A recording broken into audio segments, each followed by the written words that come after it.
Vamos directamente con Arturo Saldívar Lero de la REA para ver qué está pasando en la sesión. No, que se amplíe el catálogo del artículo 19. Para mí basta que se pretenda establecer un régimen donde se aplique la prisión preventiva oficiosa para que yo vote por la invalidez de todas estas normas. Reitero, nuestra función como Tribunal Constitucional es la defensa de los derechos humanos de todas las personas. Tenemos las herramientas suficientes, sobre todo a partir de la reforma de 2011. No estamos o estaríamos interpretando o aplicando tratados internacionales por encima de la Constitución.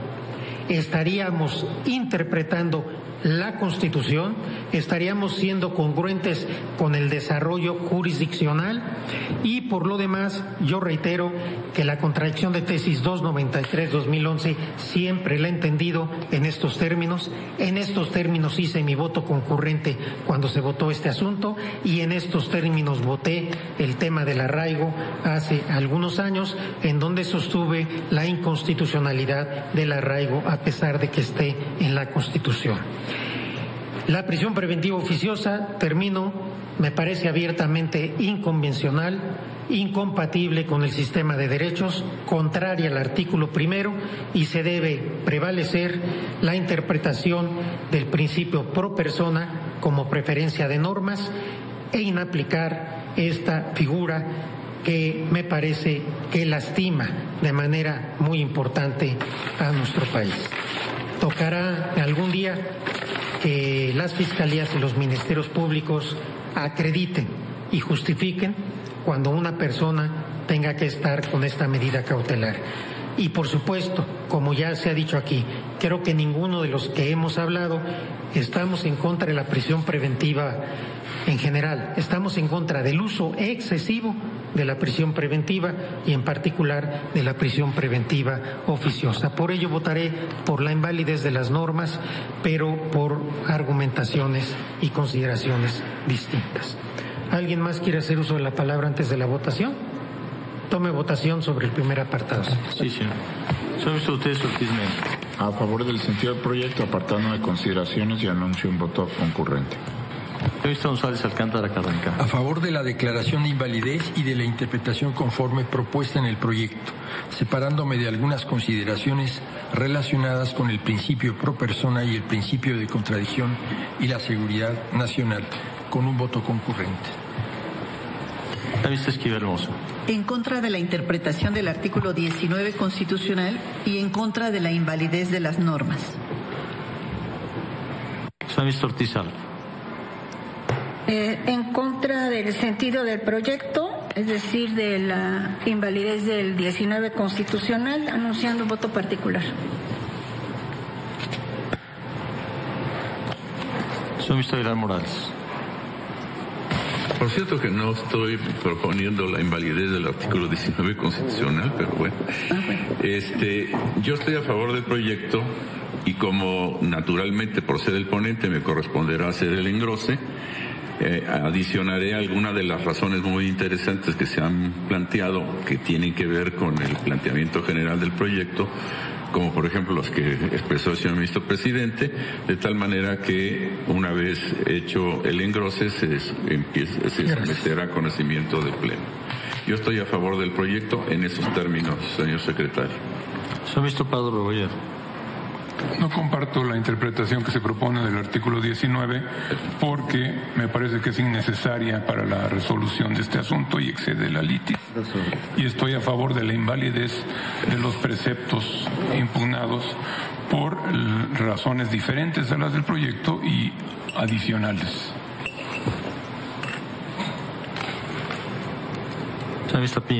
Yo estoy con el sentido del proyecto, con un voto aclaratorio y un voto concurrente.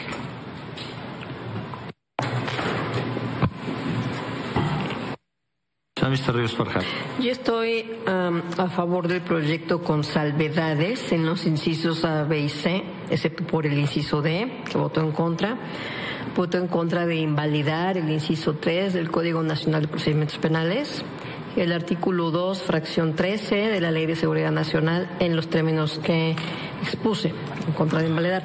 La validez de estas normas me parece que no riña con la nueva interpretación del artículo 19, con la que estoy de acuerdo.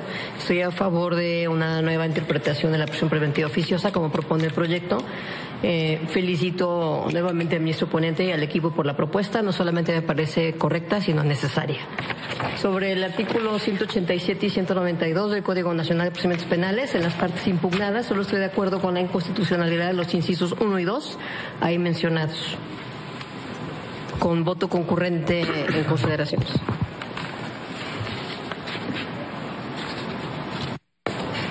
Señor ministro Lainez Potisek. Por la invalidez de las disposiciones impugnadas, pero me aparto del parámetro o la metodología o el parámetro de regularidad constitucional propuesto. Ministro Pérez Dayán. Estoy con el proyecto que declara la invalidez de las fracciones primera, segunda y tercera del artículo 167 del Código Nacional de Procedimientos Penales y 5, fracción 13ª de la Ley de Seguridad Nacional, únicamente por las razones que se expresan en los párrafos 403 al 495 del proyecto. Dado que el propio proyecto contiene un capítulo de efectos, estaré de acuerdo con ellos una vez que se discutan si es que esto es necesario. Señora ministra. Perdón, nada más para precisar, mencioné que en contra de invalidar el inciso 3 del Código Nacional, pero es el inciso 3 del artículo 167 del Código Nacional de Procedimientos Penales. Señor ministro presidente Saldívar. Estoy... Perdón, una disculpa. Nada más para aclarar y agradeciendo la corrección, para declarar la invalidez de la propuesta de los artículos 167, párrafo 7º del Código Nacional de Procedimientos Penales y del artículo 5º, fracción 13ª de la Ley de Seguridad Nacional.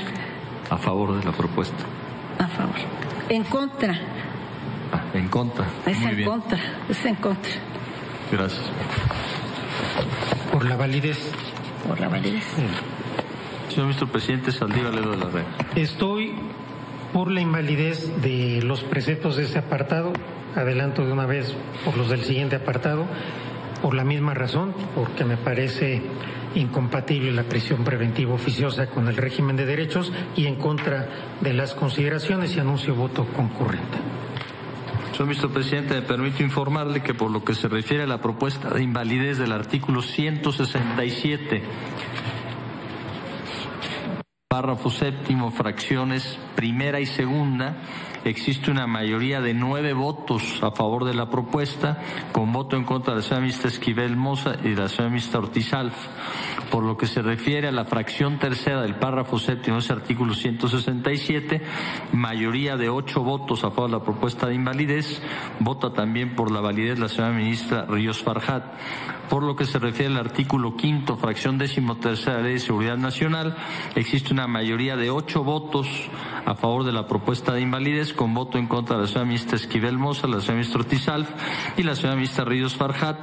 Es un voto parcial por la invalidez, únicamente por lo que se refiere a la referencia a las fracciones primera y segunda del párrafo 7º, pero en contra de la remisión relacionada con la fracción tercera del párrafo 7º del 167. Queda aprobado en esos términos, en el entendido de lo que ya habíamos dicho al inicio de la discusión de este asunto.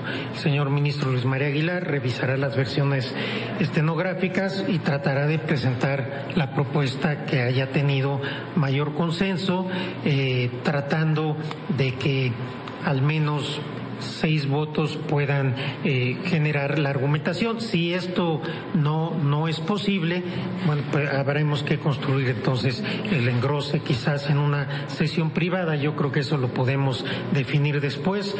Creo que fue, reitero, muy útil esta propuesta, y reitero mi reconocimiento al señor ministro Luis María Aguilar. Ministra Esquivel. Exactamente, ministro presidente. Comentar eso, que hay 6 ministros, por lo menos, que expresan su votación en contra de la interpretación del artículo 19, por lo tanto considero que no pueden regir en esa parte el engrose. Gracias, ministro. Sí, es decir, creo que todos más o menos nos dimos cuenta que la interpretación conforme no alcanzó una mayoría. Sin embargo, lo cierto es que habrá que revisar todos los demás argumentos. Yo reitero, más bien le expreso al señor ministro ponente que yo haré un voto concurrente y yo no tendré ningún inconveniente que construya. Obviamente la interpretación conforme no tuvo una mayoría y bueno, quizás el señor ministro ponente lo deje como un voto concurrente, o quizás el voto concurrente sea su primer proyecto, porque quiero insistir, este proyecto lo presentó para tratar de que no... Bien, ahí parte de la discusión que se está teniendo desde la Suprema Corte de Justicia de la Nación en torno a esta situación que pues lo hemos venido manifestando.